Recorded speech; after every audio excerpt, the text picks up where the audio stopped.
No Latvijas ar saules smaržu stāsti plūst kā dzidra straume.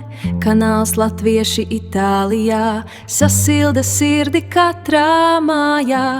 Caur ekrānu tilts starp zemēm ar pazīstamām mīļām tēmām. Kā dziesma, kas vieno mūs, lai kurp vien ceļš vedīs.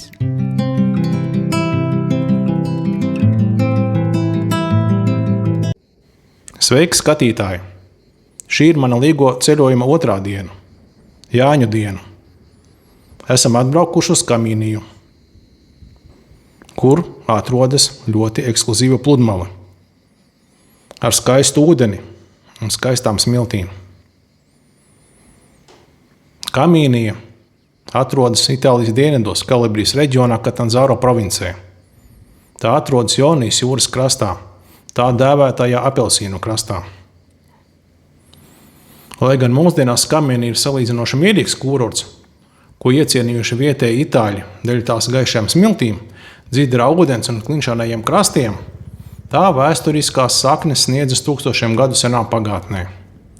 Saskaņā ar sengrieķu vēsturnieka Strabona rakstīto, šī teritorija ir saistīta ar mītu par Trojas karu un valdnieku Odiseju, kurš pēc kuģa katastrofas esot izglābies tieši šajā piekrastē. Kamīnijas līcis kalpoja kā dabiska un droša osta kuģiem, kas kuģoja pa Jonijas jūru. Un pār ietekmi par šo strateģisko punktu savā starpā cīnījās senās Grieķu pilsētas. Kad reģionu pakļauja Romas impērija, Kamīnijā sākās jauns uzplaukums.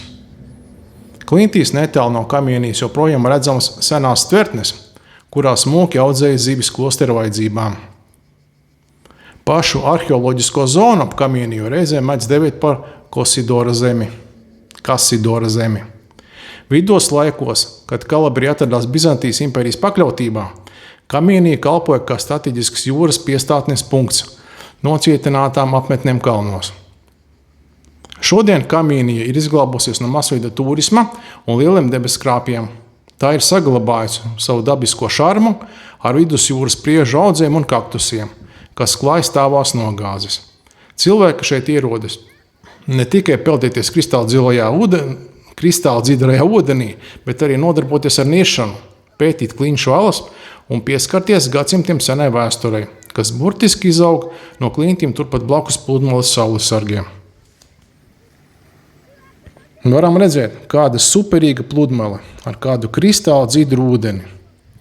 Var iebrist jūrā, peldēties ar skatu uz kalniem.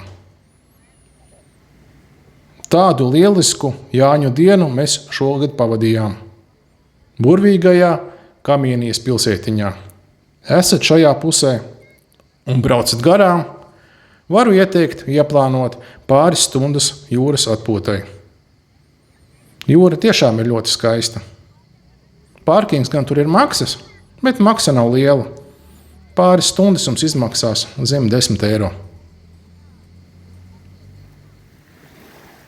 Redzam, kāds skaists dzidrs ūdens.